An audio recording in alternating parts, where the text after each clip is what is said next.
Shabbat Shalom, family. Welcome to the second episode of the Halelu'Yah Podcast, where we bring you the truth straight from the source. I'm Baruch Ahaya. And I'm Jael. Shabbat Shalom. So last week we read Genesis 1 through 3, where we learned about the creation story. But we did see that it was deeper than just the creation story.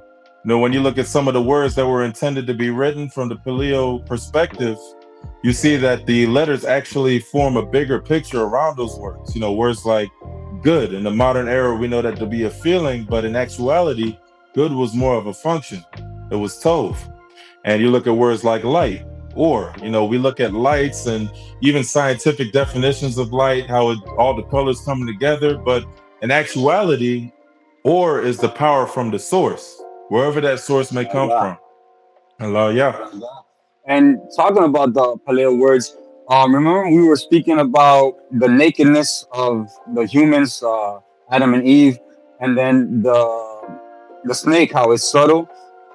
We saw that it was the same Hebrew word. I actually wanted to share a little something that I found out, a little more depth of that word. Here, let me just share the screen real quick so you can see what I'm talking about. All right, so here we are. All right, so as you can see, the word naked is Aron. And you can see the letters Ayin, Resh, Vav, and Mem. And Paleo, Ayin is like an eye to watch or to experience. Resh is like the chief or the head of something first. Vav, we know that it's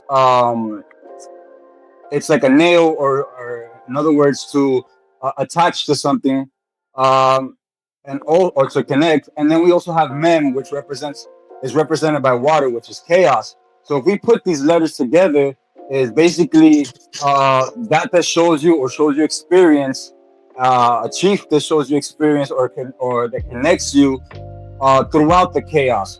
So the nakedness of Adam and Eve, they were connected to Yahuwah. So they depended on Yahuwah for that, to experience their chaos or to be shown throughout their chaos that they were experiencing, right? So when we go into this same word, now I'm going to show you guys now in chapter 3, where the serpent is subtle, right? But look at the word that is being used here for subtle.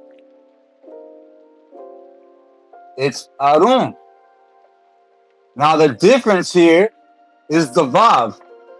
In the Arum before, for nakedness, the vowel point was on the top. You see the vowel point here in the bottom. So it's the same meaning in the Paleo, which is to watch or experience, the chief, and then what connects you to chaos. So basically, it's the same word, just now the Vav is different. And what I see here is that the connection, if you notice the one for the humans, the vowel point is on the top. So it's like a crown. And on here, the vowel point is on the side. So it's like the crown fell off. So clearly here, the cunningness of the snake, his perception or his experience of life that connected him to the chaos was a different connection. It wasn't the same connection as the one for Adam and Eve. So that's the difference here, is the connection of Vav. So it's the same word, just that the connection that's being used here is totally different. So we know definitely that snake's connection was not Yahuwah. It was a more corrupted connection, if you will. And interesting, on the vowel point being on the top, to me, it symbolizes like a crown. And the vowel point here on the side, to me, seems like if the crown was falling off. So the connection isn't Yahuwah, but the connection is something corrupted. That's something that I picked up from it, or what I see. But the Paleo word here is the same thing. So it was a play on words that the Hebrew writers, when they wrote this, when Moses wrote this, when he wrote this was a play on words that he was doing, where the snake and the humans, they had a different connection when it came to the nakedness of the humans and the cunningness of the snake. Same words, just different. Just wanted to point that out. But Yeah. it's beautiful because you can see, uh, you know, how they play on the words and how they have similar meaning, but according to the pictograph, since it was different, it changes it. As in, when it comes to this, the connection, definitely the human's connection was Yahuwah, the snake's connection was definitely not Yahuwah. Allah, yeah. And Halelu'Yah. And one thing I've noticed too, and this is probably nothing to do with it, but I just thought this was kind of funny. When you look at the curse that was bestowed on the snake, the Most High said that man would bruise his head and the snake would bruise man's heel. And when you look at the aroma used for man in his nakedness, it's like it's the head. And when you look at the aroma used for the serpent, it's on where the heel would be at the bottom. So it might have a connection, it might not, but I just thought, even more on the play of words, I thought that was pretty profound, that would be the curse, and the word used, aroma, pretty much symbolizes it gives a picture of that. Halelu'Yah. Also, something that I was thinking about after rewatching the episode, we mentioned the light and how at the beginning, Yahuwah walked upon the face of the earth, and it was chaos, and there was an abyss, and it was an emptiness of darkness, and then he came in and said, "Let there be light." Something that I like to think of is that the creation story is not just the creation of earth and heaven, but also the creation story of us, of when Messiah comes into us, where we allow Yahuwah to, we invite him in, and he sees our darkness, he sees our emptiness, and then he says, "Let there be light." And then right then and there, the spirit of Messiah lives in us from that moment. So it's beautiful also to see it that way, where it's not just the creation story of the heaven and earth, but also the creation story of us as children of Yahuwah. Halelu'Yah. And even too, when you look at the word, or when you look at the word for light in Hebrew, it says that it's the power from the source. So in line with that, looking at the light that was created as the spirit of Messiah, we know that the Messiah is the power from Yahuwah, which is why we have to attach to Messiah. We have to attach to his ways. We have to attach to his teachings, because once we do that, then we draw from that same power. We draw from that same source. So it is profound. Halelu'Yah. It is beautiful when you think about it.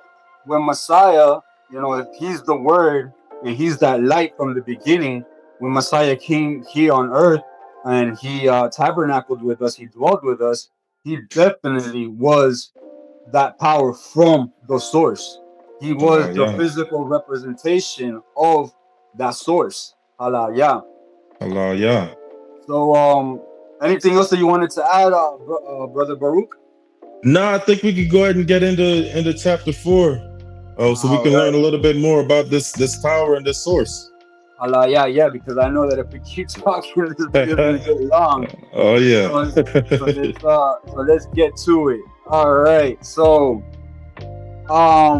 Genesis chapter 4, verse 1 starts like this. And Adam knew Eve, his wife, and she conceived and bare Cain, and said, "I have gotten a man from the Lord." And she again bare his brother Abel, and Abel was a keeper of sheep, but Cain was a tiller of the ground. And in the process of time it came to pass that Cain brought of the fruit of the ground an offering unto the Lord. And Abel, he also brought of the firstlings of his flock, and of the fat thereof. And the Lord had respect unto Abel, unto his offering. But unto Cain and to his offering he had no respect, and Cain was very wroth, and his countenance fell. And the Lord said unto Cain, Why art thou wroth, and why is thy countenance fallen? If thou doest well, shall not thou be accepted? And if thou doest not well, sin lieth at the door. And unto thee shall be his desire, and thou shalt rule over him. And Cain talked with Abel his brother. And it came to pass, when they were in the field, that Cain rose up against Abel his brother, and slew him. And the Lord said unto Cain, Where is Abel thy brother? And he said, I know not. Am I my brother's keeper? And he said, What hast thou done? The voice of thy brother's blood crieth unto me from the ground. And now art thou cursed from the earth, which have opened her mouth to receive thy brother's blood from thy hand. When thou tillest the ground, it shall not henceforth yield unto thee her strength. A fugitive and vagabond shalt thou be in the earth. And Cain said unto the Lord, My punishment is greater than I can bear. Behold, thou hast driven me out of this day from the face of the earth, and from thy face shall I be hid. And I shall be a fugitive and a vagabond in the earth. And it shall come to pass that every one that findeth me shall slay me. And the Lord said unto him, Therefore, whoever slayeth Cain, vengeance shall be taken on him sevenfold. And the Lord set a mark upon Cain, lest any finding him should kill him. And Cain went out from the presence of the Lord, and dwelt in the land of Nod, on the east of Eden. And Cain knew his wife, and she conceived and bare Enoch. And he built a city, and called the name of the city after the name of his son, Enoch. It said unto Enoch was born Irad, and Irad begat Mehujael, and Mehujael begat Methusael, and Methusael begat Lamech. And Lamech took unto him 2 wives, and the name of the one was Ada, and the name of the other Zillah. And Ada bare Jabal. He was the father of such as dwell in the tents, and of such as have cattle. And his brother's name was Jubal. He was the father of all such as handle the harp and organ. And Zillah, she also bare Tubal-Cain, an instructor of every artificer in brass and iron. And the sister of Tubal-Cain was Naamah. And Lamech said unto his wives, Ada and Zillah, Hear my voice, ye wives of Lamech, hearken unto my speech. I have slain a man to my wounding, and a young man to my hurt. If Cain shall be avenged sevenfold, truly Lamech 70 and sevenfold. And Adam knew his wife again, and she bare a son, and called his name Seth. For God said, He hath appointed me another seed instead of Abel, who Cain slew. And to Seth, to him also there were born a son, and he called his name Enos. There began men to call upon the name of the Lord. Halelu'Yah. Halelu'Yah. Halelu'Yah. There's a lot right there. Oh yeah. I don't know if anybody saw it, but there is a lot. Well, first and foremost, I want to start off with the beginning where it said that Adam knew Eve. And this word to know, we clearly see that it's a word of intimacy, because out of him knowing Eve, they produce something. They produce children. They produce a seed. And this is the reason I want to bring this up, because a lot of people say that they know Yahuwah or that they know God. And to know God or to know Yahuwah, it means to be intimate. You have to have an intimacy. It's actually having an experience with him. It's not just reading your word. It's not just, studying, but it's actually applying it in real life, actually walking with him and experiencing who he is in our lives. That's the true know of Yahuwah, to where you know him so much that it produces something in your life. It's not just, oh, I know him. It's not about reading. It's not a know of being an intellectual, but a know of experience, if that makes sense. Halelu'Yah. Halelu'Yah. Halelu'Yah. And I just wanted to point out too, because I actually took some notes on it. I was looking at the Cain and the Abel story. Okay. And with Cain and Abel, it says that Cain brought his offering unto Yah. He brought the fruit of the ground as an offering unto Yah, and his didn't have respect. But Abel, he brought the firstlings. It specified that he brought the firstlings of his flock. Now, what that tells me is that Cain just brought any old fruit, maybe stuff that he wasn't planning on eating, maybe fruit that were rotting away or anything like that, things that he knew he wasn't going to use. But Abel, he brought the firstborn of all his flock. And that firstborn, at that time, of course, it's the only child of those animals. So that's with the faith of knowing that, oh, really not knowing, but with faith, understanding that, maybe these two won't have any more kids, or maybe such and such. But he brought the first. He always offered the first. And Cain was wroth because of that, because Yah didn't respect his offering. Now, where that leads us to today, a lot of people, they do give the bare minimum, myself included, when I was in Christianity, especially. I would think, okay, I remember celebrating Lent. I was Catholic growing up, and we did Lent. And in Lent, we gave up the meat every Friday, and we had to give up one thing that, we wanted to offer as a sacrifice for the Lenten season. And I remember sitting there thinking like, well, I don't really eat candy like that, so I guess I can give up candy. But I would like ask me to give up the game or something. I wasn't doing that.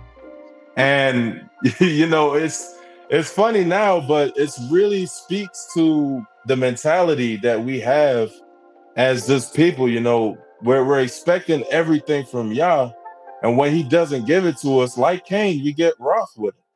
Not even understanding that we were literally offering up to Yah the equivalent of what Cain offered to him, which was the bare minimum.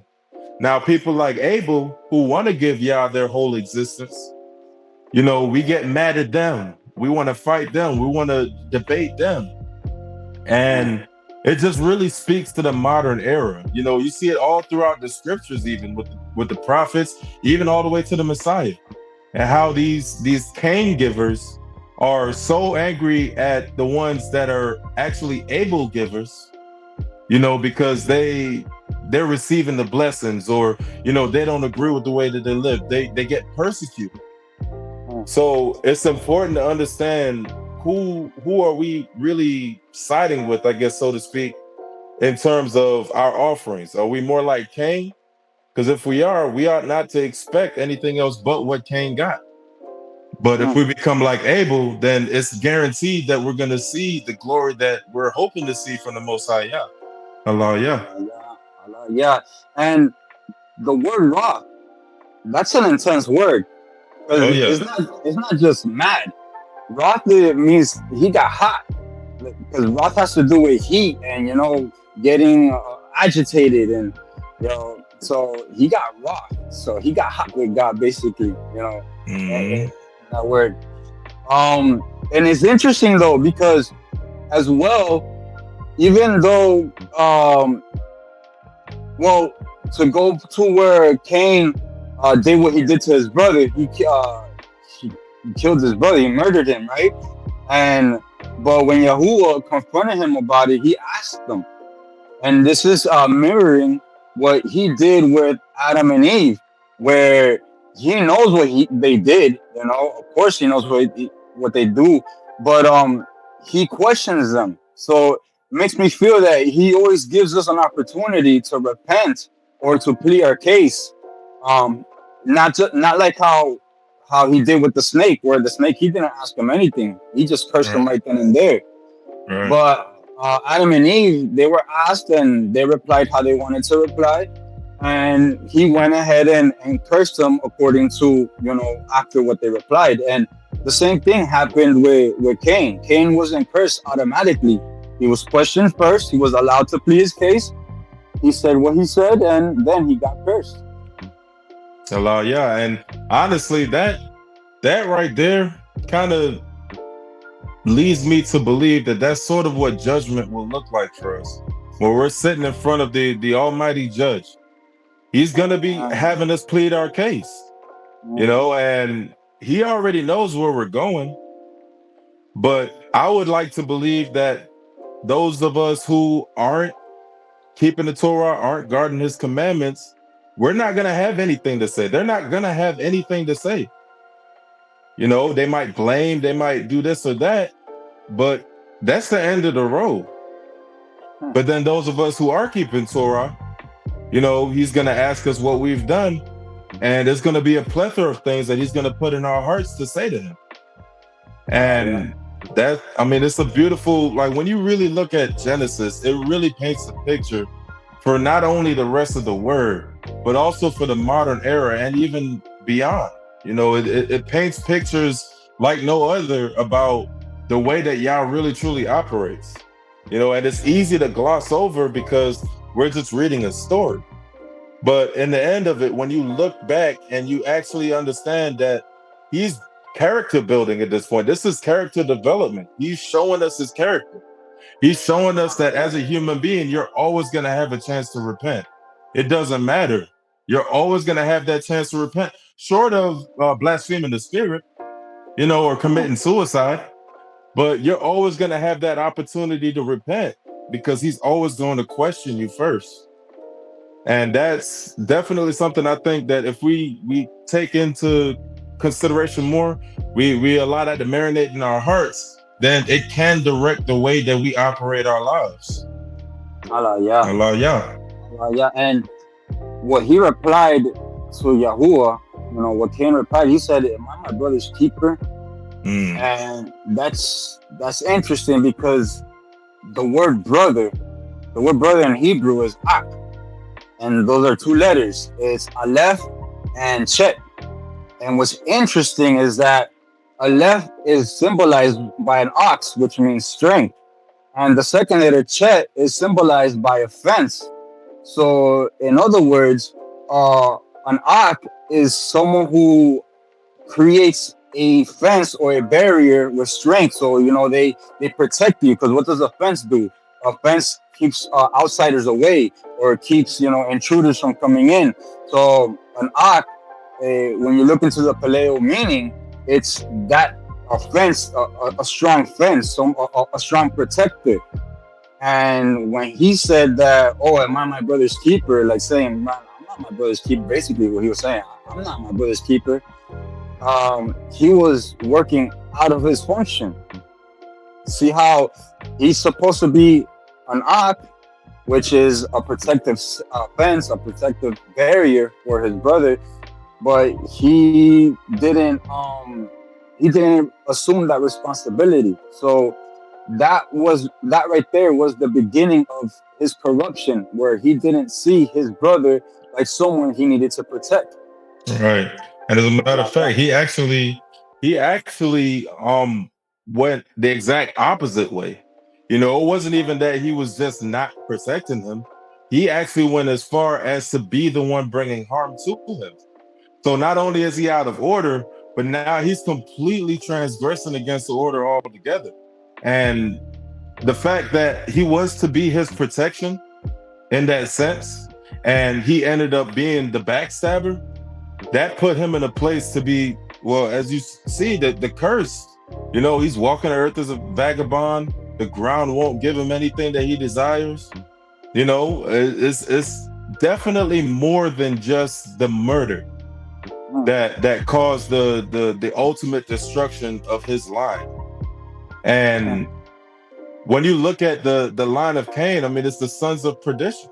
It's the sons of chaos and basically just being out of order. They're the ones who inherited the teachings of the fallen angels. They're the ones that began the whole idea of entertainment and everything like that. While, there was a completely different line who was actually focusing on Yah, as we'll see. So I think that is that's another word. Entertainment. Yeah. Like we're talking about this like I think last week, and how entertainment, like the English language, is really like a spell word language. Because if you look at the word entertain, and you have two different words. You have enter, and then tain. Like you brought to my attention last week was that the word tain, you find that in words like obtain or attain. So tain is to grab or to have something to hold. So entertain, we gotta watch out what we entertain ourselves, because what we allow to hold us, what we allow to distract us. I just wanted to bring something up with that word. Yeah, yeah, no, that's very real because when we entertain something, we're literally entering into that hole, and we choose to do that. When you enter somewhere, you're making that choice to go in there. You're not forcing. They're not forcing you to look at it, but you're entering yourself into that light. But I did want to go back to the brother's keeper, because when you look at brother, right? So in the modern sense, we read this story all the time in church. And in the modern sense, you hear brother's keeper, you're thinking, okay, well, he's supposed to be his brother's, like have his back, his keeper, and in the modern sense, those are two different ideologies.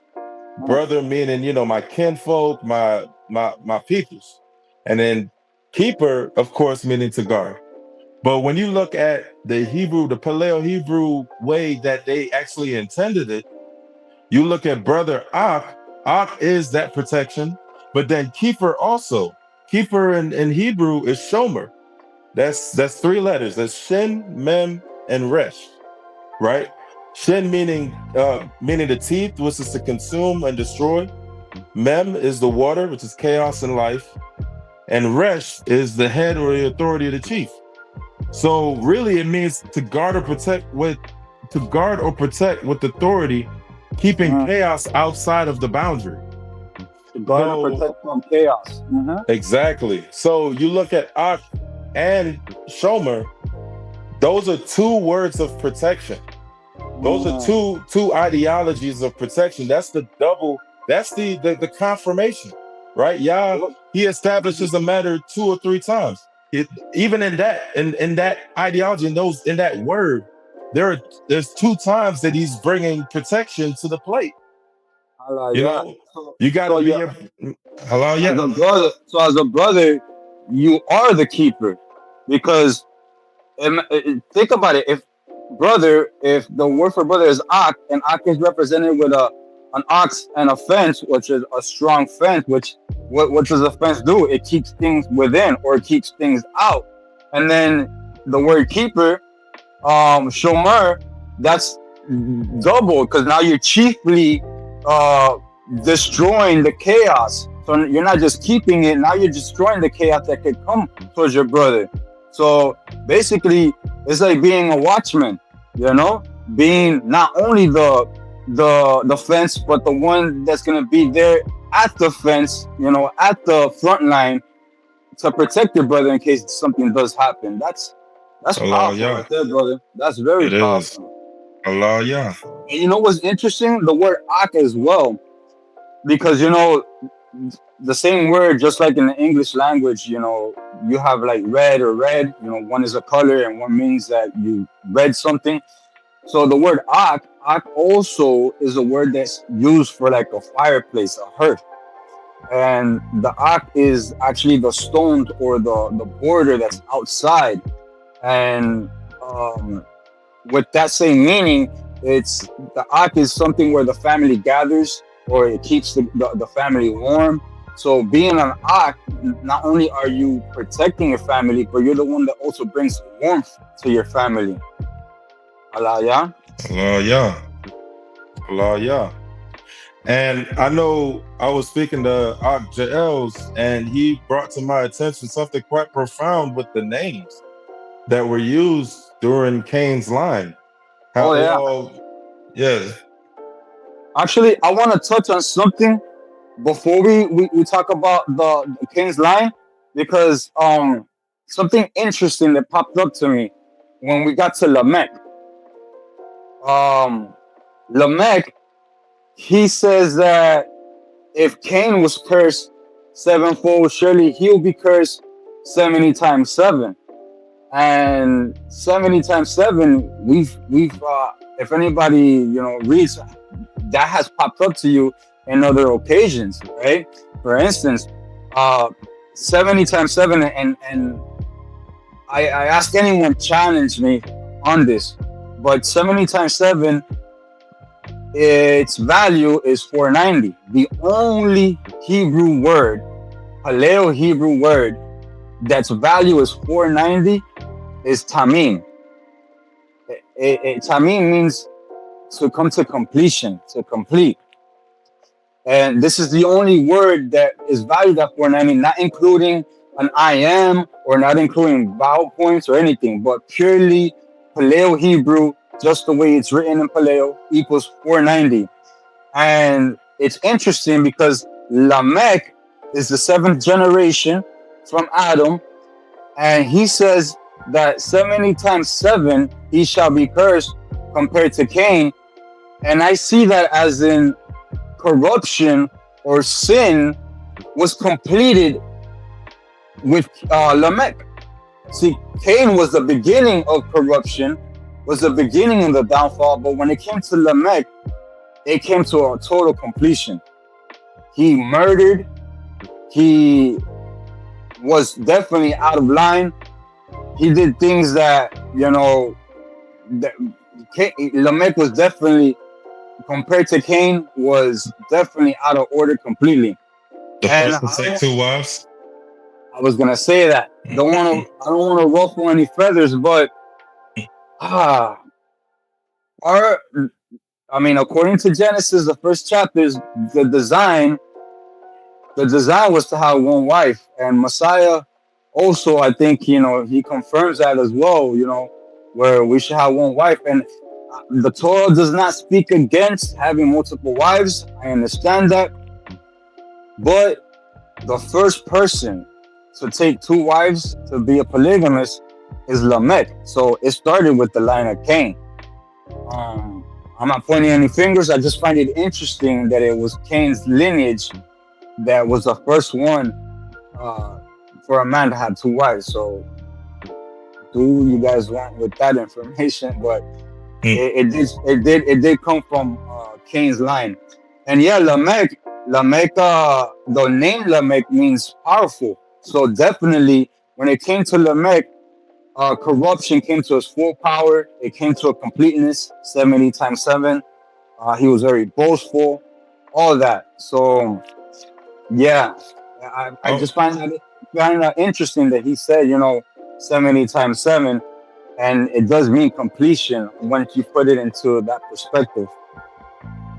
I would like to point out too, even though Torah doesn't specifically speak out against polygamy, I would like to say that at this time, with everyone taking one wife at this time, Lamech knew he was out of order anyway. I mean, for him to be the first person to take on 2 wives, that puts him out of order because he knew everyone around him was only taking one. And as a son of chaos and the corruption, that's very well fitting with what his actions were. Again, I mean, this isn't to ruffle feathers, but it is to consider, at the very least to be considered, to remove pride and consider the idea that, maybe though polygamy isn't spoken against, and though some of the greatest people that we know in the word were polygamists, does that necessarily make it the right thing to do? Does it necessarily make it, as Paul said, is it expedient? Like at the end of the day, having one wife alone is already hard enough. So building up a family of multiple wives, especially in an era like this, where so many women are learning about independence and freedom and all that, is it a chance that maybe some of these families are pushing one of those wives away from the truth? We aren't to speak on our brother's household, but it is a thought to consider for your own house if you are practicing polygamy. Yeah, I mean, Israel started with the 12 tribes, and the 12 tribes, come from multiple wives. So, it's not that we're bashing the whole idea of polygamy. We're just talking about where it came from, where it stemmed from, something to think about. Because Lamech was very boastful, he was very arrogant, and that could be one of the fruits of one that's very boastful, one is arrogant, one that's just about me. A form of being greedy, a form of not following design. But like we said, a lot of people are polygamists. A lot of the great people in the Bible we're polygamous, but there are other instances where there were issues that arose from having multiple wives, like Solomon. Look what happened to Right. Solomon, so just Right. things that we wanted to bring to attention. So, Even Israel himself. Even Israel himself had problems amongst his wives. Yeah, I mean it's definitely a way of creating a sort of chaos, just a topic in itself. Not to say, like we said, since it's not against Torah, it's not here to bash, it's not here to point fingers or blame anybody. You're not technically wrong for being polygamous. You're not. But at the same time, how does because how does it work? How does it do in your space in the spirit? How does it do? Is it keeping the peace, or are you just holding on to it because it's something that you know that you can do? yep, there's many things that Yahuwah allows us to do, and we just want to be watchful about what we do. Right. Not everything is beneficial. Yeah, we Right. are allowed to do a lot of things, but just because we're allowed to do things does not necessarily mean that it's beneficial to us. Yeah. Hello, All yeah. right, so I do want to go and talk about the lineage, and this is something interesting from Adam to Lamech. All right, Adam to Lamech. By the way, it was 7 generations, and Lamech came to the full completion of corruption. Came to Lamech, and something interesting because through Seth's line, the 7th generation was Enoch, right? And Right. then what happened to Enoch? Enoch didn't die; he was taken up, by Hmm. Yahuwah himself. So Enoch got to be the full completion of an example of what man should be. That's pretty interesting. How both 7 generations were like a opposite of each other. Right. Yeah. Hello, yeah. So from Adam to Lamech, you got Adam, Cain, Enoch, Erod, Mehujael, Methusael, and Lamech. Right? Adam means man. Cain means to acquire or to possess. Enoch means to initiate or to be dedicated to or to teach. Irad is it means fugitive, to flee or to isolate himself. Mehujael means to be struck by El. Uh, Methusael means he who asks for El, and Lamech it means powerful. So I put these together, and I came up with a message. Actually, I see here, and this is interesting because the line of Cain from Adam to Lamech, the message that we get here is man who acquires to be trained up in isolating himself, or who teaches to isolate himself, will be struck by Yah. But even in that judgment, he will ask for Yah, but seek his own power, or seek power. This is interesting. So it's just like, how many people do we know that are kind of like that?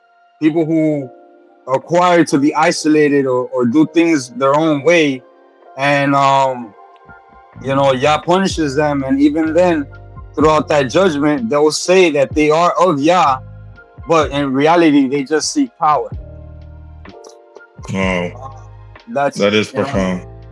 That's profound, and just wanted to. It just popped at me because the names do have a meaning, and I was like, man, if I put these names together, I imagine they will come up with a message, and that's what popped up to me right there when I put that together. And you could think about how many times that really happens in all of the lists of names that we get throughout the word. Even throughout Numbers, throughout Kings, you look at the line of Kings. Of course, it'll take a long time to try and figure out exactly where the message starts and where it ends.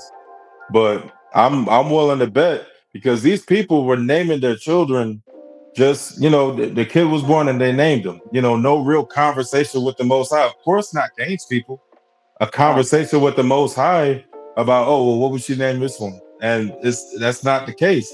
But Yah, his plan is so perfect that he put it in their heart to name these children these names to create that message for people like us who are reading it years later. I do want to make one correction because we said Enoch was in the seventh line or in the seventh generation of Seth's line. Enoch was actually number 6, but his son Methuselah, I believe you said to me one time, Jaels, that Methuselah meant like a new, something like a new beginning or something. And Well, then, when he dies, it shall be sent. You're right. You're right. right. And then Lamech was the very next one.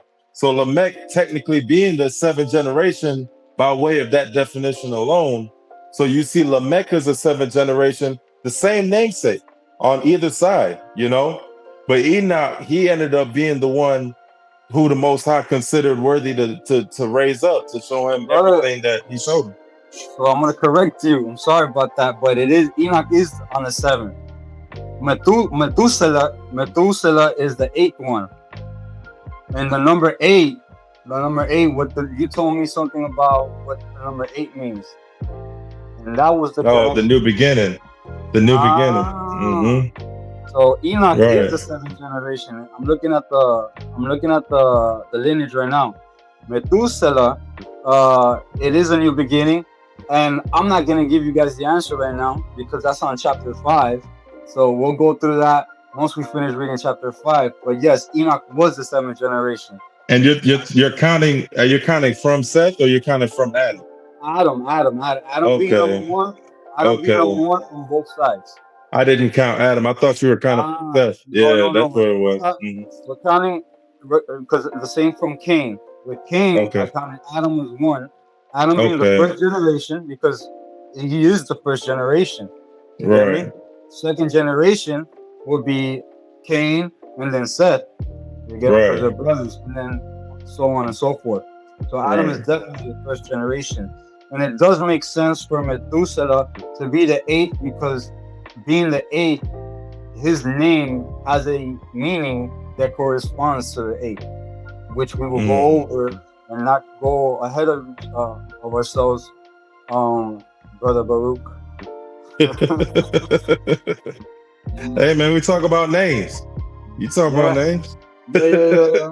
But these names are in chapter 5. Anything else you want to go over for chapter 4? Before we skip ahead? I think I went over all my notes right now for chapter 4. If there's anybody out there who has anything interesting to say about chapter 4, put it in the comments below. Let us know, and we will definitely read that. And whatever it is that you guys could add to what we speak about, we will definitely mention in the video that comes after here, after this one.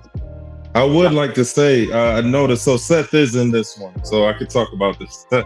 But so when you look at what happened with Abel and Cain, and you look at how Cain killed Abel, who was trying to live right for the Most High, I'm pretty sure Abel, it doesn't really speak about this in Genesis, but I'm willing to bet in a lost book somewhere we can find conversations of Abel and Cain where Abel is trying to help Cain find out really what he's doing wrong.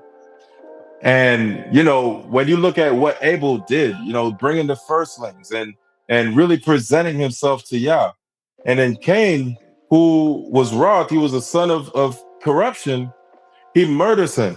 But Yah, knowing that Cain, being the only one left, was corruption, knowing that his lineage would bring corruption, still had mercy on the earth when he created Seth. And I'd like to think that that's sort of synonymous to the story of Messiah. How, all the prophets are being murdered left and right. Even the Messiah himself was murdered, but in his resurrection, right? Him bringing the new, and really putting that new covenant in our hearts. That could be a parallel to the story of Seth being born as that second chance, that opportunity for humanity to repent as a whole, not just being in the line of Cain. So I thought that was kind of interesting. Interesting. Nice. Yeah. And him being the third one. You know, Right. there's meaning in the number three. Absolutely. Absolutely. And even if you wanted to look at, okay, so Abel is gone and Seth, and now there's still only two, you look at where it says that he bore a son and his name was Enos. That was the moment in that third generation. That was the moment where they started to call on the name of Yahweh in that third generation. So yeah, the number three is absolutely important. And I mean, it's so deep to dive in. We could definitely dig into this all night, but I think it's a good time to go ahead and get to the next part. Yes. So let's get to the next before we make this too long. All right. So Genesis chapter 5, verse 1 starts like this. This is the book of the generations of Adam in the day that God created man. In the likeness of God made he him. Male and female created he them, and blessed them, and called their name Adam in the day when they were created. And Adam lived 130 years, and begat a son, in his own likeness after his image, and called him his name Seth. And the days of Adam after he had begotten Seth were 800 years, and he begat sons and daughters. And all the days that Adam lived were 930 years, and he died. And Seth lived 105 years and begat Enos. And Seth lived after he begat Enos 807 years and begat sons and daughters. And all the days of Seth were 912 years, and he died. And Enos lived 90 years and begat Cainan. And Enos lived after he begat Cainan 815 years and begat sons and daughters. And all the days of Enos were 905 years, and he died. And Canaan lived 70 years and begat Mahalaleel. And Canaan lived after he begat Mahalaleel 840 years and begat sons and daughters. And all the days of Canaan were 910 years, and he died. And Mahalaleel lived 65 years and begat Jared. And Mahalaleel lived after he begat Jared 830 years and begat sons and daughters. And all the days of Mahalaleel were 895 years, and he died. And Jared lived 162 years, and he begat Enoch. And Jared lived after he begat Enoch 800 years and begat sons and daughters. And all the days of Jared were 962 years, and he died. And Enoch lived 65 years and begat Methuselah. And Enoch walked with God after he begat Methuselah 300 years and begat sons and daughters. And all the days of Enoch were 365 years. And Enoch walked with God, and he was not, for God took him. And Methuselah lived 807 years and begat Lamech. And Methuselah lived after he begat Lamech 702 years and begat sons and daughters. And all the days of Methuselah were 969 years, and he died. And Lamech lived 182 years and begat a son. And he called his name Noah, saying, This name shall comfort us concerning our work and toil of our hands, because of the ground which the Lord hath cursed. And Lamech lived after he begat Noah 595 and begat sons and daughters. And all the days of Lamech were 977 years, and he died. And Noah was 500 years old, and Noah begat Shem, Ham, and Japheth. Hallelujah. Hallelujah. Man, on this Lamech, I just noticed something. It says that, and all the days of Lamech were 777 years. 777 on him right there. 3 sevens. Hallelujah. Hallelujah. I don't know what that means. Hallelujah. I just find it interesting how the other Lamech was 70 times 70, 70 times 7 on what the number, the numerology being for him. And then now 777 years for Lamech here. I don't know what that means, but I just find it interesting. Here we see just a genealogy, just from Adam all the way through Seth's line to Noah and to Noah's children, right? You look at this and you wonder, what could this mean? I mean, it's just a genealogy. There's nothing to learn here. But I say to you, there's a lot. There's a lot to learn here. The contrary. On the contrary, because, like we mentioned earlier, there is a meaning, there's a message, there's a meaning to each name.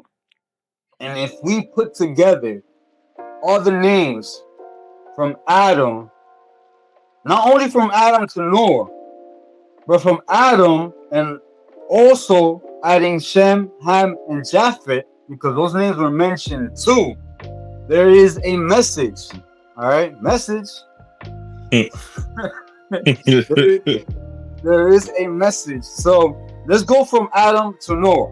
Okay, we know that Adam means man, Seth means appointed, Enoch means mortal, Canaan means possession of sorrow or to possess sorrow, Mahalalel means praised El or blessed El, Jared means to descend, to come down, Enoch means dedicated, to train up or to teach, Methuselah means when he dies it shall be sent, Lamech, we already know, means powerful, and Noah means rest or comfort.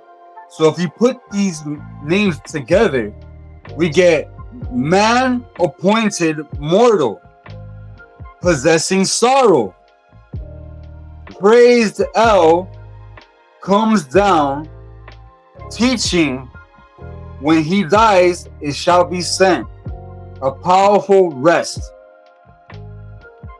Wow. Halelu'Yah. Wow. Halelu'Yah. So Halelu'Yah. since the time of Moses, because Moses wrote this. Moses knew. Moses had the message already. The design was already written since the beginning. Since Genesis, we see a message that man appointed mortal, possessing sorrow, praised El, blessed El, Yahuwah himself, comes down, teaching, and when he dies, it shall be sent, a powerful rest. Wow. That is powerful. Halelu'Yah. Halelu'Yah. This is powerful. And then also to add to what you were saying, that number 8, meaning new creation or to start something new, Methuselah literally means when he dies, it shall be sent. And the name Methuselah is prophetic, because when Methuselah died, that's when the flood started. That's when the rain started in the story of Noah in the Noah's Ark. So yes, Methuselah was to bring a new beginning, was the start of something. Wow. But yes, this right here, this message here is powerful. And not only that, wait, there's more. So the sons of Noah, we have Shem, Ham, and Japheth, right? So Shem, we know, means the name Shem. Ham means hot. And Japheth means spacious or to spread. Now, check this out, what I got from this. Shem, Ham, Japheth. So I got the name. Now, hot is to be like fire, right? So the name, like fire, will spread. Wow. Halelu'Yah. So we put we'll put all this together, and man appointed mortal, possessing sorrow, praise elders, comes down, teaching. When he dies, it shall be sent, a powerful rest. The name shall spread like fire, or the name like fire will spread. Wow. Wow. Halelu'Yah. So, And even with you saying that, right? I was listening, and even Shem, Ham, and Japheth, being that they were the beginning of the new life after the flood, because from them came all the nations, essentially.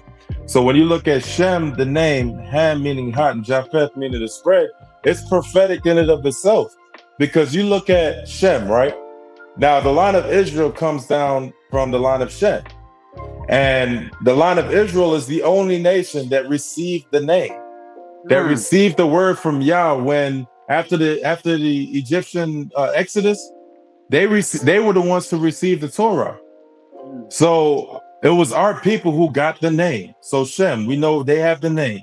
Ham, we know the Hamitic people are predominantly the African nations, right? In an area where it's hotter than anywhere.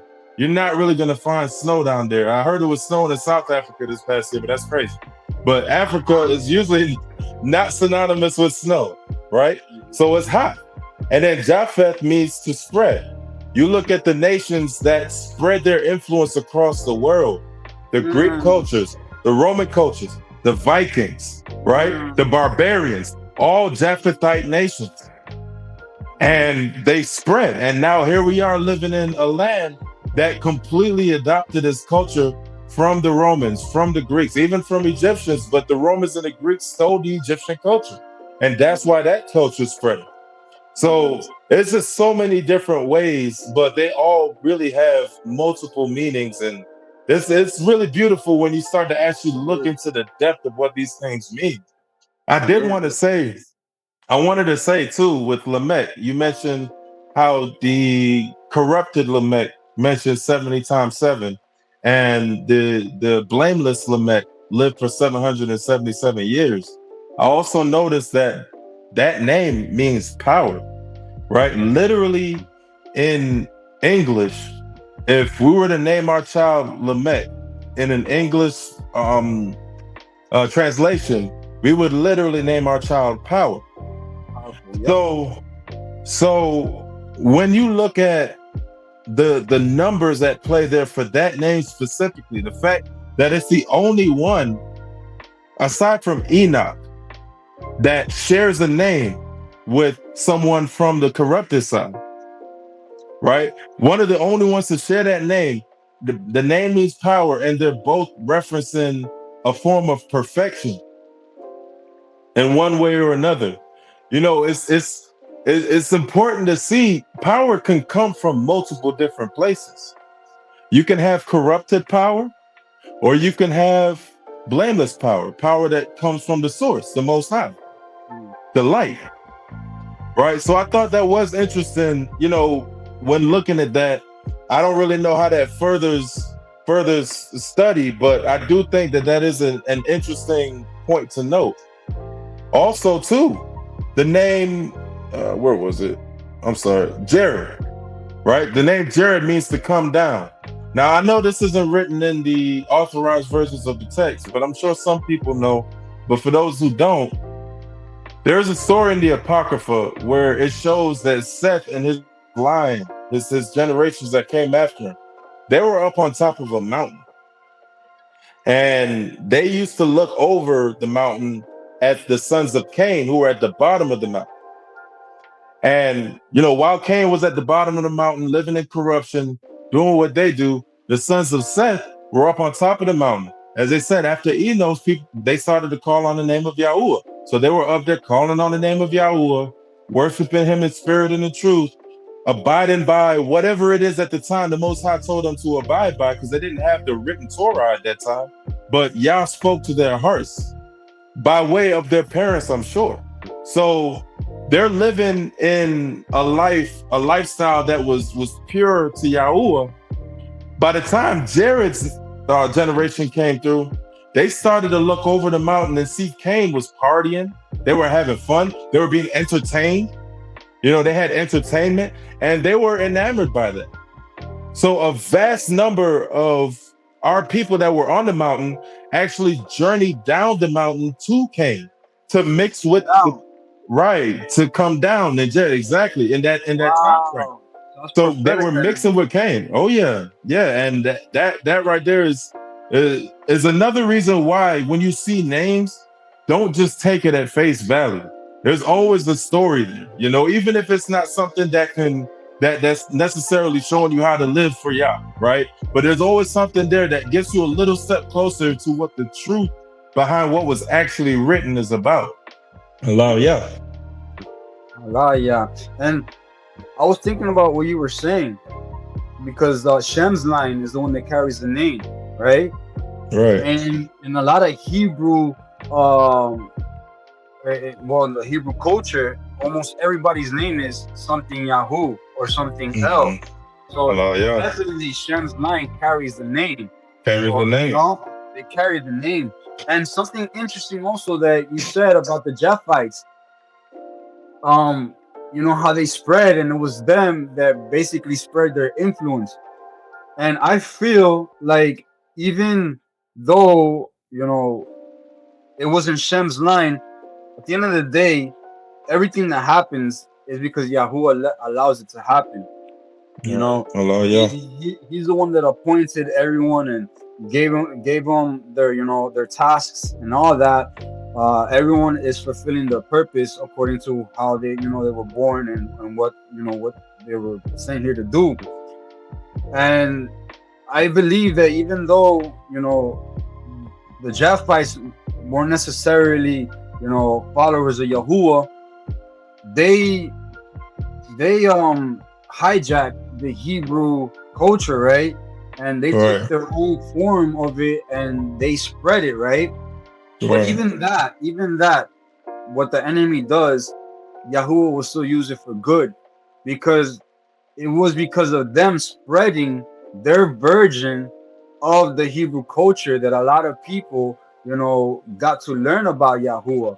Although Right. it was used to basically mock Yahuwah, or to create the devil. He used it to create his own religion and for him to be worshipped. But those that like yourself and myself, that were influenced by this spread, we heard the voice of the shepherd, and we were able to come out of it. So at the end of the day, even though it happened because of the line of Japhet, there was a purpose that Yahuwah used for himself. So I think that's interesting that they spread, and they're the ones that influenced the world, but it was all a tool for Yahuwah. At the end of the day, everyone here, we work according to his will. Nothing happens out of his will. Allah, yeah. Right. Hallelujah. Absolutely. Yeah, man. This is so, yeah. People see chapter 5 and they're like, man, there's just a bunch of names, but it's actually deeper than that. It's actually, more profound. There's meaning in these names, and there's a message in here. And it's wild that Moses already knew what was gonna happen. Moses already, he wrote this down, and I'm pretty sure Moses knew the name of all these, the meaning of all these names when he was writing this down. Allah, yeah. Hallelujah. Certainly, Hallelujah. certainly, when Yahusha said that Moses wrote about me, definitely, Oh yeah. Moses wrote about him. He wrote about him right here. Allah, yeah. Hallelujah. So, should we get to the next chapter? Yeah. Yeah, I think we're ready for it. And it came to pass, when man began to multiply on the face of the earth, and daughters were born unto them, that the sons of God saw the daughters of men, that they were fair, and they took them wives of all which they chose. And the Lord said, my spirit shall not always strive with man, for that he also is flesh, yet his days shall be 120 years. There were giants in the earth in those days, and also after that, when the sons of God came unto the daughters of men, and they bare children to them.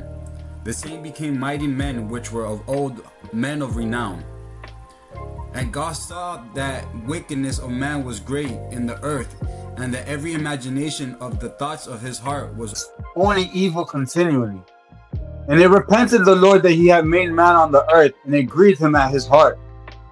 And the Lord said, I will destroy man, whom I've created from the face of the earth, both man and beast, and the creeping thing that the fowls of the earth, for it repent me that I have made them. But Noah found grace in the eyes of the Lord. These are the generations of Noah. Noah was a just man and perfect in his generation. And Noah walked with God. And Noah begat 3 sons, Shem, Ham, and Japheth. The earth also was corrupt before God, and the earth was filled with violence. And God looked upon the earth, and behold, it was corrupt, for all flesh had corrupted his way upon the earth. And God said unto Noah, the end of all flesh is come before me, for the earth is filled with violence through them, and behold, I will destroy them with the earth. Make thee an ark of gopher wood, whom shalt thou make in the ark, and shall pitch it within and without with pitch. And this is the fashion which thou shalt make it of. The length of the ark shall be 300 cubits, the breadth of it 50 cubits, and the height of it 30 cubits. A window shalt thou make to the ark, and in the cubits shalt thou finish it above, and the door of the ark shalt thou set in the side thereof. With lower, second, and third story shalt thou make it. And behold, I, even I, do bring a flood of waters upon the earth to destroy all flesh, wherein is the breath of life from under heaven, and everything that is in the earth shall die. But with thee will I establish my covenant, and thou shalt come into the ark, thou and thy sons, and thy wife, and thy sons' wives with thee. And of every living thing of all flesh, 2 of every sort shalt thou bring into the ark, to keep them alive with thee. They shall be male and female. Of fowls after their kind, and of cattle after their kind, of every creeping thing of the earth after his kind. 2 of every sort shall come unto thee, to keep them alive. And to take thou unto thee of all food that is eaten, and thou shalt gather it to thee, and it shall be for food for thee and for them. Thus did Noah, according to all that God commanded him, so did he. Hallelujah. Hallelujah. So again, back to that story I told not too long ago about Seth's line being on that mountain, right? As you can imagine, when during the time of Jared, when the line of Seth was starting to intermingle with the line of Cain, it was fewer and fewer in number who were ending up on that mountain. And by the time Noah hits, as you can see, it's just him and his family. And if anyone else was up on that mountain with them, they would have been saved with them. But it was just them. And that just goes to show just how deep it is when you're looking at the end times. How small in number that people is going to be. This world is filled with people, right? But only a small few amount of people are going to be saved in the end. I mean, as you can see here, the world was filled here, but one family was saved. One family. To drop precepts, not to really jump ahead, but to drop precepts, look at Lot in Sodom and Gomorrah, and Abraham asking the Most High, well, if you find 10 righteous, if you find 8 righteous, if you find 7 righteous, and it's like Lot and his family were the only ones that were saved out of that. And so much to a point that when his wife turned around, she turned into a pillar of salt. The Most High doesn't care about big numbers. Contrary to popular belief in Christianity, we just got to draw as many souls as possible. But that wide gate is the gate to destruction. No, we're not drawing as many souls as possible. We're drawing the right souls. The ones that the Most High has ordained. The ones that's going to follow his Torah. That's going to take the chance and sacrifice what they consider a happy life, a good life, and find out what true happiness is, what true Tov really is. So it's important that we really look at this and understand that we're not living in a time to where we can just like Cain, give the minimum and expect to be saved. This is a VIP section. You got to get that golden ticket. And if you don't have it, your soul is on the line. Just thought that had to be pointed out. What you mentioned earlier about Seth's line coming down makes me think of the definition of the sons of God mixing with the daughters of man. It makes me think that perhaps, not only could it mean the angels came down and mixed with the daughters of man, but what if it was the line also of Seth of Shem? I mean, Yeah, line yeah. of Seth. It was the line of Seth that was coming down. You know, Right. it just makes me It's think because double entendre. they could also be considered the sons of God, Right. Because right? they were the righteous ones. They were Yeah, the righteous ones. but it And is. even to point to that, right? So when you're talking about the sons of God, I mean, of course, we know them as the angels for sure. Mhm. But when you look at what's going on in today, as the Messiah said, the end times is going to be like the days of Noah, right? Everybody's eating and drinking and being married, but also the sons of God, the fallen angels, they were intermingling with the women. You look at what's going on today with this AI technology, right? That I saw this video, and we could probably put the link in the description. It was this guy, Mark the Messenger, and he brought to light this invention that was made by a Chinese man. I forgot the man's name, but basically it was a reproductive system for an AI robot. So he literally created a robot that can have babies, and it's set to come out in 2026. So that's the next year. That's a couple months from now. So you're saying like how there were hybrid children between Right. the angels and the daughters of men. There's gonna be hybrid children of humans with these robots. Right. He literally put a reproductive system in a robot and said that men can have sex with this robot and then they will be able to have babies. That's crazy. That's Right. crazy. And the fact that the world even came to that point, I mean, really think about how many men that are tired of these women, that don't know the truth, that don't understand any of this stuff, saying, well, I can get a robot that I ain't got to deal with any of the bad stuff. I can get all the good stuff and I get to have kids with it. They're going to go for that. Imagine there's guys. Yeah, it's crazy.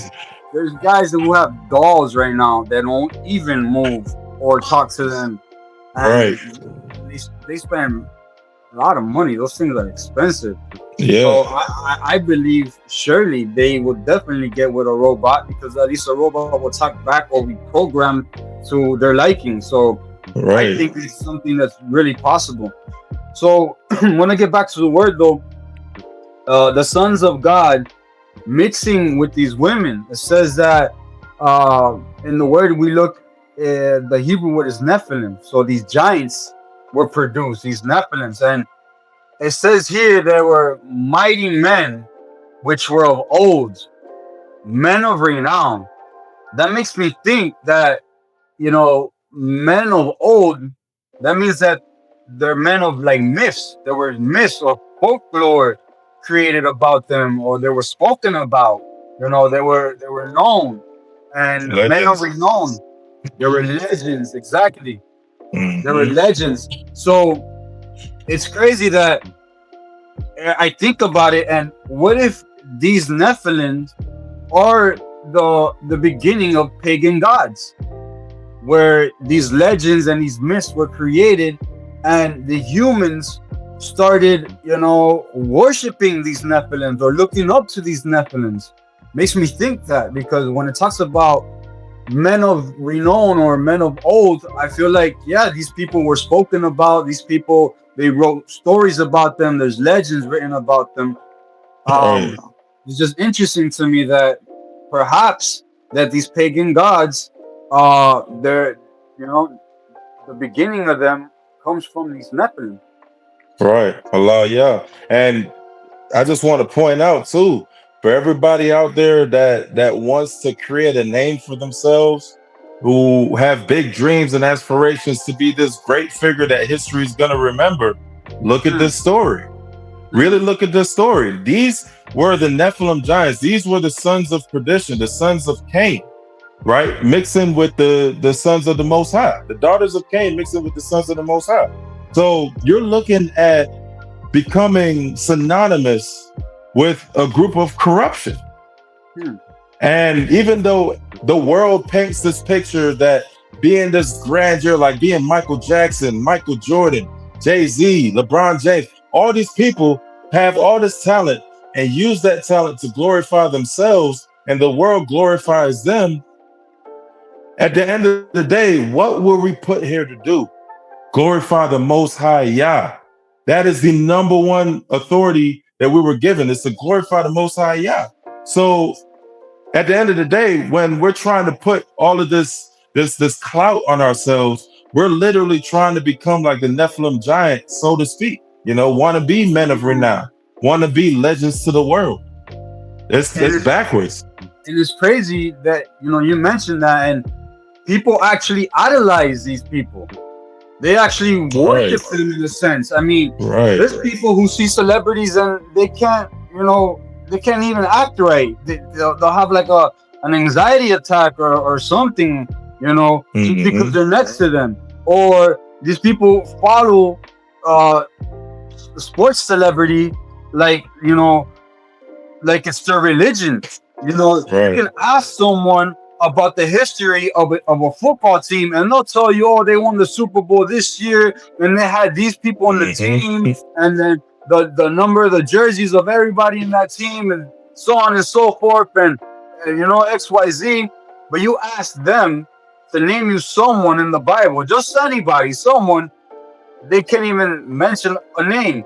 Oh, mention me a book. They can't mention you a book, So, and it's crazy to me how people tell me, oh, I try to read the word and I don't understand, and these names and the books, and but you ask them about sports and they'll tell you the whole sports catalog from 50, 100 years before they were even born to now. And they can name each and every one of them and what they did and what their stats are. I think that is crazy how men know the stats of another man and how they just glorify them.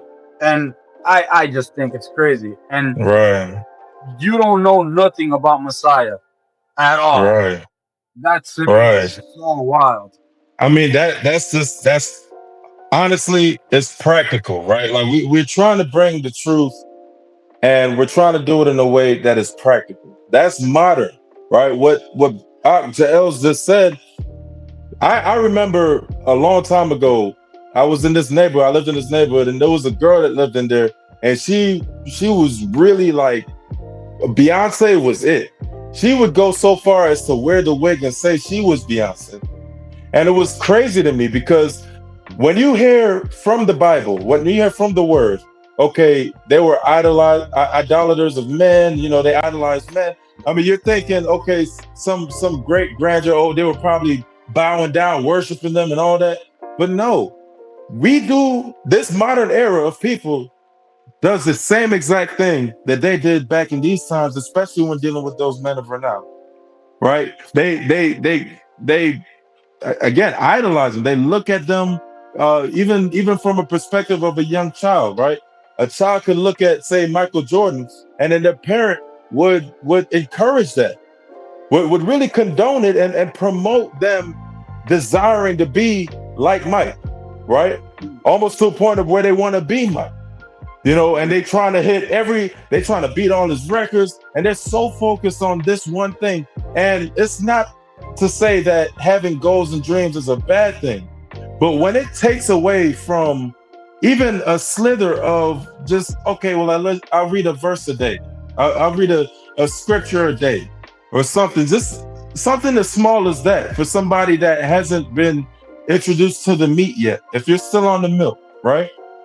If you can't even look at the Bible at least one time a day, knowing that this is the text that is going to dictate how you walk the rest of your days and beyond, then there has to be a problem. You're breaking the first commandment. Have no other gods before me.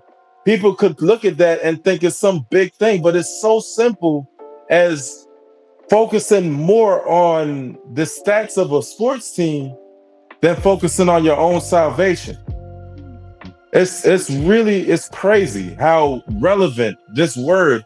We're in the 6th book of the sixth chapter of the entire book, and it's already so relevant to modern era, especially in the era of the first book. of the entire book. Exactly, the first book, the whole Bible. It's the sixth chapter in the sixth right. chapter of the first book of the whole Bible. Like Exactly. it's not even a slither. Right. It's the sixth chapter period of the whole book. Exactly. Not even book. right. And it's like we're living in an era where people are saying things like, "Oh, well, that was the ancient times. That was Bible days. It's no longer relevant." But yo, already we see just how relevant this is. If you would just look a little bit deeper. Yup. Halelu'Yah. Halelu'Yah.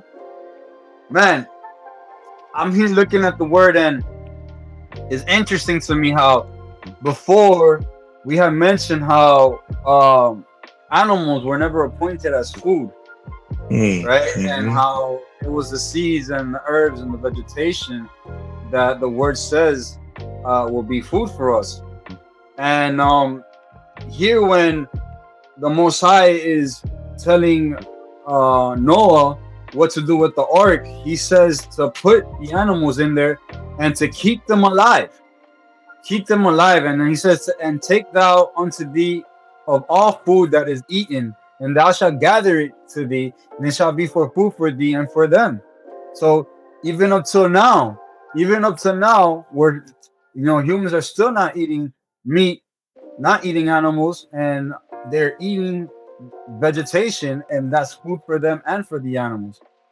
I just find it interesting that it repeats it again, or it shows again where we originally weren't asked to eat meat. We were actually and it shows that we were put here to take care of animals, because the ark, basically he told Noah to take care of the animals and bring the animals with him to start new with these animals, not just him and his family. Pretty interesting to me here. You know what I just thought about that is interesting, but the fact that you just said that. Remember when the Pharisees went to the Messiah and asked him about divorce, and they asked him, they said, well, are you saying that we shouldn't divorce, or are you saying that Moses was wrong for saying divorce, or whatever the case is they were saying to him? But he responded to him and said that Moses wrote that because of the hardness of the heart of Israel, right? Right. So just that alone, you look at what you're saying about how it was really vegetation that should be for food, but still Moses wrote that there are meats that we can eat. Who's to say that that's not because of the hardness of the heart of the people wanting to consistently eat meat? The Most High had grace and allowed us to eat certain meats, whereas the ones that he deemed unclean, we just aren't to touch. So if we're sitting there eating unclean meats, we're doubly as wrong, because the initial plan was vegetation. That's what it says here. But something that I do know though, after the flood, Yahuwah does appoint, or does tell Noah that he does. He could eat meat, and that he will put the fear of man into the animals. So afterwards it was. But what it is interesting to me that at the beginning, it talks about vegetation and about keeping animals alive and all that. What I'm saying is that how that was the primary design, right? But something that did come to mind, talking about divorce or whatever. What if it was because of the hardness of the heart of the man that Yahuwah allowed polygamy? What's that too? I mean, I'll allow it, but it's not something that I really want done. Just like divorce. Hey, I'll allow it, but it's not something that I really want done. Right. It's curious why none of the again. Sorry. All right, no, it's cool. I was saying it's curious how none of the Pharisees brought polygamy to the Messiah. They brought all these different topics to Messiah, but they never once touched polygamy. I'm kind of curious to know why that is, because I mean it would seem like at that time that would have already been a hot button topic, because it seemed, I mean, I know Peter had one wife, so some were practicing monogamy. So it seemed like that'd be something that, or it could be in a lost book. It could be something that was pulled out, and the Messiah does actually tackle polygamy. But yeah, I don't really ever remember it being mentioned in the word. Perhaps. But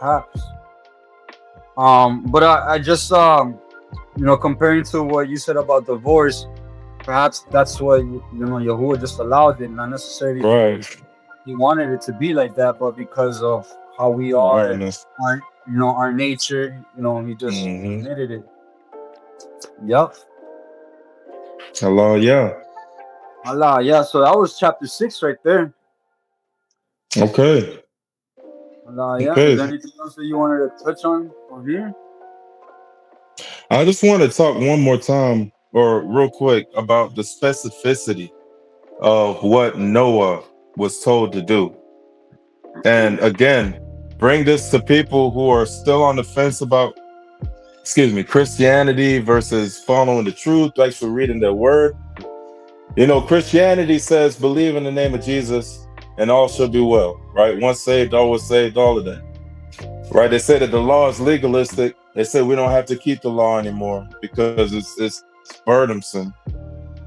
But when you really look at how Yah talks to the people that he's talking to, even in the simplicity of what he told Adam, don't eat from this specific tree, right? Look at what he tells Noah. He says, build it, and it shall be 300 cubits specifically length, and the breadth 50 cubits specifically, and the height has to be 30 cubits. 1 cubit higher, it'd have been too heavy, it'd have sunk. 1 cubit lower, he can't fit all the animals in there. Noah had to follow that to the T. And it just goes to show the way we keep the law in this modern era is always going to be flawed, because we don't know exactly what was written, like how it was written at that time. We weren't there at that time to really receive that. But when we read it from our understanding, based on the Ruach HaKodesh inspiring us to follow what we're reading. So the specificity of what he's looking for, that just goes to show just how much we have to keep the law and do our best to abide with all of our heart, because we can't keep it specifically how he commanded them to keep it in every facet, right? Like some people might microwave food on Shabbat because they say they're not starting a fire. Some people might not, because they say it's still cooking. Technically, you would need a fire, right? So at the end of the day, we don't have the same sort of, the foundation, the makeup of like we're not living in tents, having to build fire, having to gather the food, having to actually draw water out of a well, all of that stuff. But just the simple things in our house, you know what I'm saying? Like, we have to at least try to keep them to the best that we can, because he was specifically looking for something. And if we don't try to keep it at all, then you're just all the way messed up. Like, just believing in Jesus alone, you're all the way messed up at that point. Because now that specificity isn't even being acknowledged. Even if you can't specifically keep it the way he said, it's not even being acknowledged. This just goes to show, and like I said, character development. The Most High is showing us who he really is. He is a specific Yah of order. He brought Tov into the world to create an order, a function.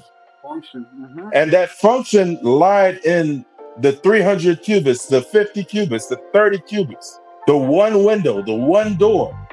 If Noah would have did any of that differently, his family, like, we wouldn't even be here having this conversation. Yeah, maybe it wouldn't have survived those 40 days of rain. I was 40, right? And it probably wouldn't float for that whole year that it was floating, So definitely, Yahuwah is Elohim of order, and there's definitely a reason for everything he says. Right. For sure, there is a reason for everything. There might be things that we think that, at least me growing up, or as a Christian, people think that if he says something, he's just being bossy, or he's just imposing his godness on us. But no, in reality, there's always a reason for what he says, and what he tells us to do. Like, for instance, fasting. Fasting is something that people look at it and think that fasting is just a religious thing, or it's a superstitious thing. But it is scientifically proven that fasting is actually healthy for the body. If you allow your body to fast, you're letting your body eat whatever dead cells it might have. You're letting it get into certain stages where it wouldn't have done it if you were you kept eating. And our body, the way that our stomach is maintained, has a lot to do with our mood. And our mood, if our mood is not right, it does hinder our spirituality, the way we pray, the way we connect with Yah. So when he asks us to fast, it's not just just fast because I want you to punish your system, or I want you to learn not to eat.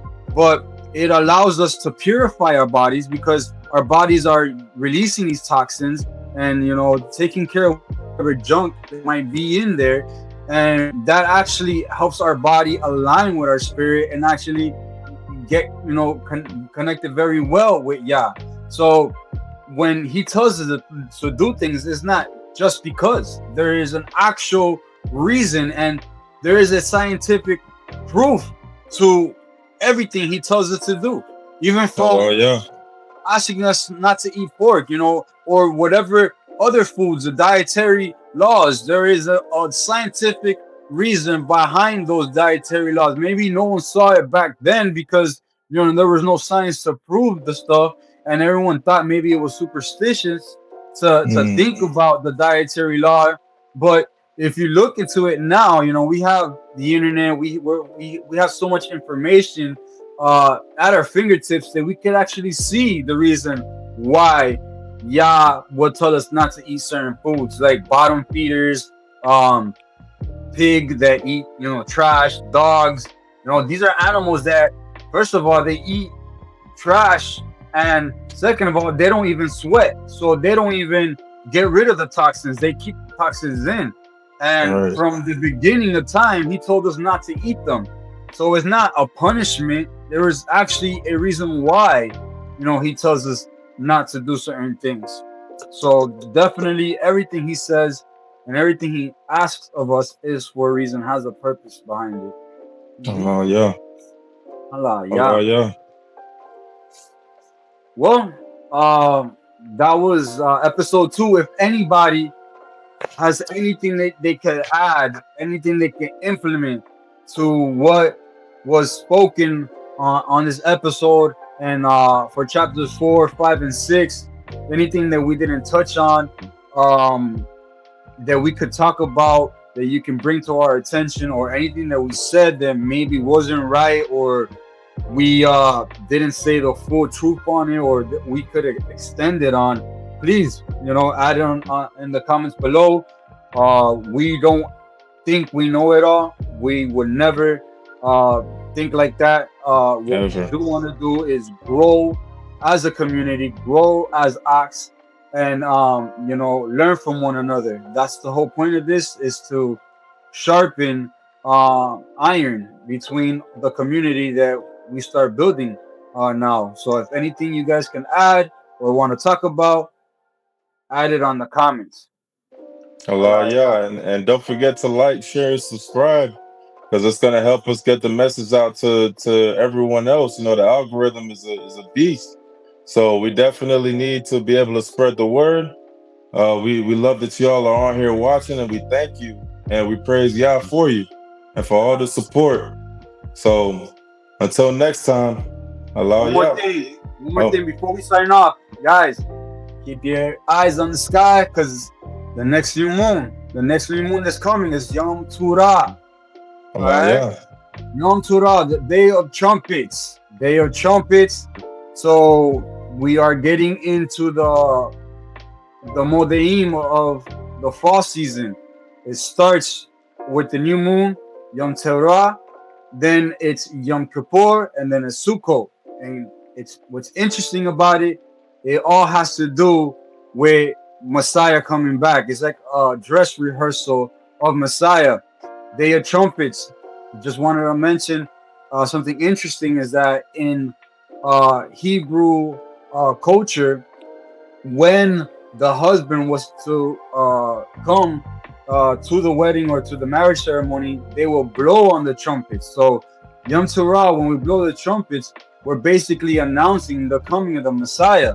You know, we don't know when exactly it will be that he comes, but we are ready for him, and we're gonna blow those trumpets, and we will be announcing that Messiah will be coming. And then Yom Kippur is when we actually fast and we repent and we try to cleanse ourselves. It's Yom Kippur means Day of Atonement, and it's just similar to when the bride gets herself ready for the husband, for her a bridegroom. She gets herself ready. She prepares herself. So the assembly does the same thing. We prepare ourselves for Messiah. And then Sukkot is the tabernacles, the dwelling. So we become one with Messiah. We dwell with him. So it's beautiful. It's beautiful what these coming feasts, what they symbolize and what they mean. So guys, you know, keep your eye on the sky, and on that new moon, anyone who has a shofar, blow that trumpet. Let the world know that Yahusha, our Messiah, will be coming. Halelu'Yah. Halelu'Yah. Halelu'Yah.